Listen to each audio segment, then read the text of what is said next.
जय काशी विश्वनाथ। राधे राधे। सभी भक्तों का जय हो। मैं चंद्रभानु उपाध्याय आप सभी दर्शनार्थियों का, आप सभी भक्तों का हार्दिक अभिनंदन करता हूं और अपने ऐसे यूट्यूब चैनल बनारसी गुरु पे स्वागत करता हूं। मित्रों, आज का जो मेरा विषय है वो है बेटियां। मैं बेटियां पे 4 शब्द कुछ बोलना चाहूँगा। बहुत ज़्यादा ज्ञान तो नहीं है मुझे, बट मैं वो 4 शब्द आपके सामने रखना चाहता हूँ और आशा करता हूँ कि आपको अच्छा लगे। दिल में रहे जो सदा एक जज्बा सा, वो प्यार होती हैं बेटियाँ। बेटी अपने माँ बाप को कभी दुखी नहीं करती, वह कभी उसे दुखी देखना नहीं चाहती, वह उसे कभी दुख देना नहीं चाहती। वह चाहती है कि मैं अपने माँ बाप के दुख को कम कर सकूं। एक बार को तो बेटा दुखी कर सकता है, एक बार को बेटा कष्ट दे सकता है, एक बार को बेटा अपने माँ बाप को रुला सकता है, लेकिन बेटी कभी अपने माँ बाप को दुख नहीं देना चाहती है। वो कभी नहीं चाहती कि मेरे माँ बाप दुखी रहे। बेटी अपने बाप पर कभी बोझ नहीं होती है। बेटी बोलती है, पिताजी अगर आपके पास देने के लिए कुछ नहीं है तो आप वहां जाकर हाथ जोड़ लेना। बेटी कहती है, पिताजी ये करो, पिताजी वो करो, पिताजी दान दो। लेकिन बेटी कभी अपने बाप पर बोझ नहीं होती है। लड़का वस्तुतः एक कुल को तारता है, लेकिन लड़की 2 कुल को तारती है। वह अपना मायका भी तारती है और अपना ससुराल भी तारती है। वह अपने मायके के लिए भी सोचती है और अपने ससुराल के लिए भी सोचती है। बेटा पैदा होता है, पार्टियां होती हैं, उत्सव मनाए जाते हैं, नाच गाना रास रंग सब होता है। और जब बेटी पैदा होती है तो एक तरफ मायका रोता है और एक तरफ ससुराल रोता है। ऐसा क्यों है हमारे समाज में? जबकि बेटी सदा अपने मायके के नज़दीक रहती है, सदा अपने ससुराल के नज़दीक होती है। आप उदाहरण के रूप में देख लें, लड़का तो अपने घर का होता है, लेकिन लड़की जितना अपने ससुराल के प्रति समर्पित रहती है, जितना सोचती है, उतना स्वयं लड़का भी नहीं सोचता। पिता जब थक करके घर आता है तो सबसे पहले भागती हुई लड़की आती है। पिताजी का बैग लेती है, उनका छाता लेती है, उनके हाथ में जो सामान है, साग है, सब्जी है, उसे लेती है। वह रख करके यथावत जगह पे आती है और हाथ में गिलास का पानी थमाते हुए कहती है, पिताजी बैठ जाइए, आप थक करके आए, आप थके होंगे, आप थोड़ा आराम कर लीजिए, बैठिए। और अपने हाथों से पिताजी को अपने पानी देती है, उनका हाल चाल पूछती है, आज ऑफिस में कैसा रहा उनसे पूछती है, आपका तबीयत कैसा उनसे पूछती है। ये सब देख करके थका हुआ पिता भी अपने सारे थकान को भूल जाता है। उसका जो मन जो है थोड़ा थका हुआ रहता है, अपनी इस बेटी के कार्य को देख करके प्रसन्न हो जाता है और वह एक नई ऊर्जा के साथ अपने आप को आगे के लिए प्रेरित करता है। बेटा माँ को प्रिय होता है और बेटी बाप को प्रिय होती है। बेटा हमेशा माँ माँ माँ माँ माँ करता रहता है, जबकि बेटी हमेशा पिताजी पिताजी पिताजी करती रहती है। किस्मत वालों को ही बेटियां मिलती हैं, ये मैं नहीं कहता। ये हमारे पुराण ग्रंथ, महर्षि ऋषि विद्वान सभी कहते हैं कि बेटियां भाग्यवान लोगों के घर में पैदा होती हैं। जिस घर में बेटी होती है उस घर में कभी दरिद्रता नहीं आती। क्यों? क्योंकि बेटी तो स्वयं लक्ष्मी का रूप होती है, और जहां लक्ष्मी होती है वहां दरिद्रता नहीं होता। आप देखिए, समाज में बहुत सारे लोग हैं, एक से अरबपति करोड़पति पैसे वाले लोग हैं, लेकिन उनके यहाँ बेटियां नहीं हैं, उनके यहाँ बेटी जन्म नहीं लेती है। क्योंकि बेटी को पालने के लिए आपको सामर्थ्यवान होना पड़ेगा।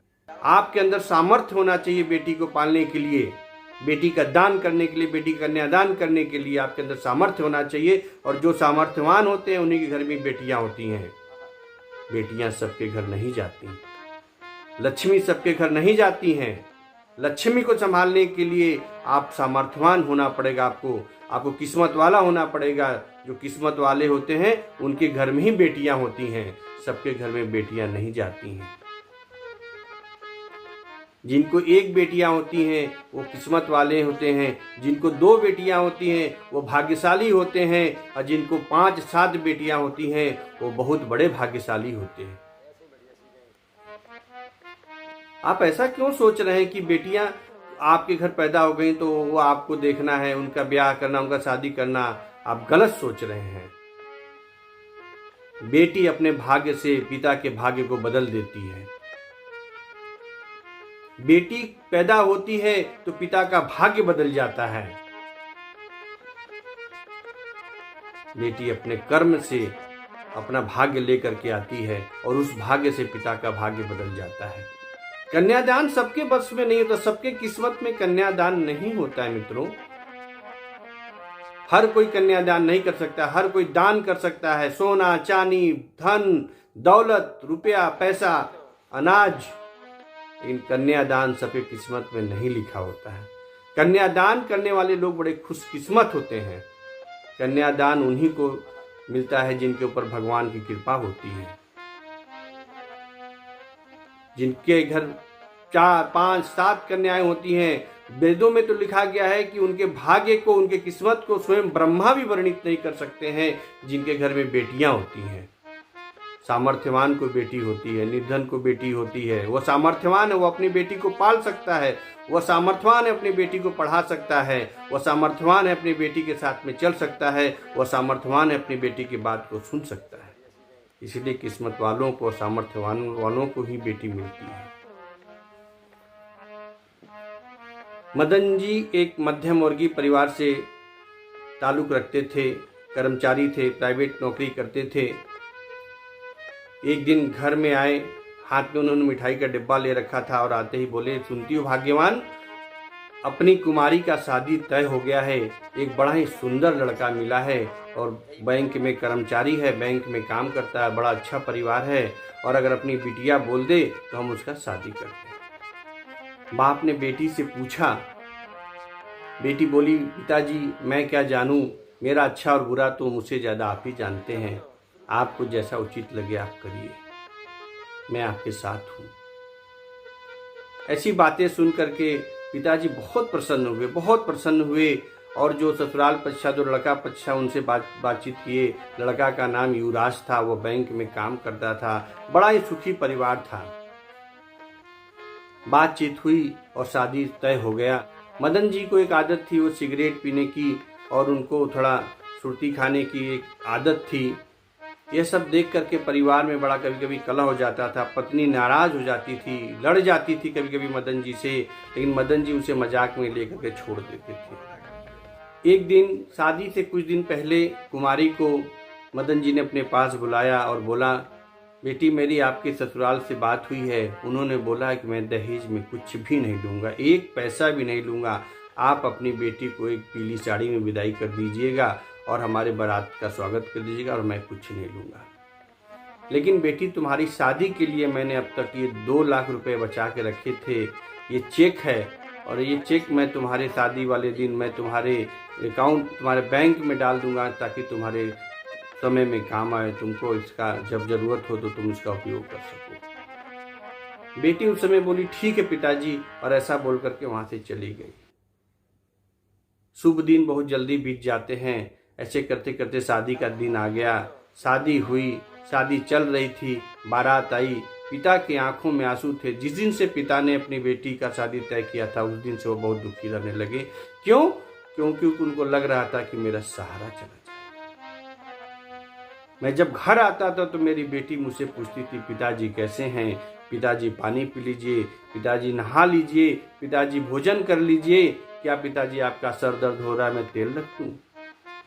अब इसके जाने के बाद कौन करेगा? ऐसा सोच करके वो बड़ा दुखी हो रहे थे। शादी का दिन आया, वह बेटी से आंख चुराकर इधर उधर रहते थे, बेटी से आंख नहीं मिला पा रहे थे। धीरे धीरे शादी का कार्यक्रम चल रहा था। शादी का कार्यक्रम होते होते कन्यादान का समय आया। बड़ी मुश्किल से उनको मंडप में बुलाया गया, वो बैठे, बेटी आई, कन्यादान हुआ और फिर फेरों का समय आ गया। फेरे जैसे ही शुरू हुए, लड़की खड़ी हुई और बोली, पंडित जी रुकिए, मैं आप सभी के सामने अपने पिताजी से कुछ बात करना चाहती हूँ, अतः मुझे कुछ बात करने की आज्ञा दीजिए। सभी लोग सशंकित हो गए कि अरे ऐसा क्या हो गया? पिताजी, मैं आपसे कुछ बात करना चाहती हूँ। पिताजी बड़े भावुक हुए थे। सोचे ऐसा क्या हो गया कि मेरी बेटी ने मुझसे ऐसा बोला कि पिताजी मैं आपसे कुछ बात करना चाहती हूँ। उन्होंने बोला, बेटी को गले लगाया, सीने से लगाया और बोला, बोलो बेटी क्या करना चाहती हो? बेटी ने अपने पास से उस 2 लाख का चेक निकाला और बोला, पिताजी मैंने अपने पति और अपने ससुराल पक्ष से बात करने के बाद यह निर्णय लिया है, यह 2 लाख का चेक मैं आपको वापस कर दूं। मेरी शादी में जो भी कर्ज आपने लिया है, जो भी कर्ज हुए हैं, जो भी आपने उधार लिया है, इस 2 लाख से आप उसको चुकता कर दीजिए। पिता की आंखों में आंसू आ गए। सारे लोग मौन होकर के, सन्न होकर के इस लड़की की तरफ देख रहे थे और लड़की अपने बात बोली जा रही थी। पिताजी, यह 3 लाख का चेक जो मैंने अपनी कमाई से पढ़ाई के समय ट्यूशन पढ़ा करके और काम करके जो मैंने कमाया था, जिसको आपने कभी 1 पैसे जिसमें से नहीं लिए, वह पूरा 3 लाख हो गया। और यह 3 लाख का चेक मैं आपको देती हूँ कि जब आप रिटायर होंगे तो उस समय आपको ये चेक काम आएगा, ये पैसा काम आएगा, ताकि आपका बुढ़ापा, माँ का बुढ़ापा अच्छे से गुजर सके। क्या मैं बेटा होती तो आपकी सेवा नहीं करती, आपके पास नहीं रहती? यह उसी का कर्ज समझ करके आप रख लीजिए। मैं आपके माँ का कर्ज तो कभी नहीं चुका सकती, लेकिन मैं चाहती हूँ कि यह पैसे आप रख लीजिए। सारा जो भी लोग वहाँ पे थे, उपस्थित थे, सभी लोग की आंखों से आंसू बह रहे थे। सभी लोग एकटक होकर के उधर देख रहे थे कि आज कुमारी ने क्या कर दिया, कन्या क्या होती है, बेटी क्या होती है, सब लोग देख करके सोच रहे थे। उसके बाद कन्या ने सबसे लास्ट में बोला, पिताजी आप चाहते हैं कि मैं दहेज लूं, तो मैं आपसे दहेज के रूप में केवल एक चीज मांगती हूँ। अगर आप उसे दे देंगे तो मेरा जीवन सार्थक हो जाएगा और मुझे दहेज भी मिल जाएगा। पिता की आंखों से आंसू बह रहे थे, पिताजी रोए जा रहे थे, उनके मुख से आवाज नहीं निकल रही थी, फिर भी उन्होंने भर्राए स्वर में बोला, बोलो बेटी। बेटी ने उनका हाथ पकड़ के, कुमारी ने उनका हाथ पकड़ा और बोली, पिताजी आप मुझसे वादा करिए, सबके सामने वादा करिए कि आज के बाद आप कभी सिगरेट नहीं पिएंगे, तंबाकू नहीं खाएंगे। सारे लोग देख रहे थे, सारा माहौल चुप खामोश था। देख रहे थे कि आज बेटी भी इतना बड़ा त्याग कर सकती है, बेटी भी ऐसी हो सकती है। पिता के मुख से बोल नहीं निकल रहे थे, रोए जा रहे थे, लगातार रोए जा रहे थे। उन्होंने अपनी बेटी को सीने से लगाया और बोला, बेटी आज के बाद मैं तुमसे वादा करता हूँ कि आज के बाद कभी जो है इन व्यसनों को अपने ऊपर हावी नहीं होने दूंगा, इनको अपने से दूर कर दूंगा और कभी सिगरेट और तंबाकू नहीं खाऊंगा, न पीऊंगा। उस माहौल को देख करके ऐसा लग रहा था कि आज क्या हो गया। ऐसा त्याग केवल बेटी ही कर सकती है। इसीलिए बेटी कभी बाप के ऊपर बोझ नहीं होती है। बेटी तो एक रास्ता है, बेटी एक छड़ी है अपने पिता का, बेटी एक मार्गदर्शक है अपने पिता का, जो एक समय के बाद बड़ी होती है तो अपने पिता का मार्गदर्शन करती है। आज का जो मेरा विषय था वो बेटी था। इसी विषय पर मैं एक अगला और वीडियो बनाऊंगा।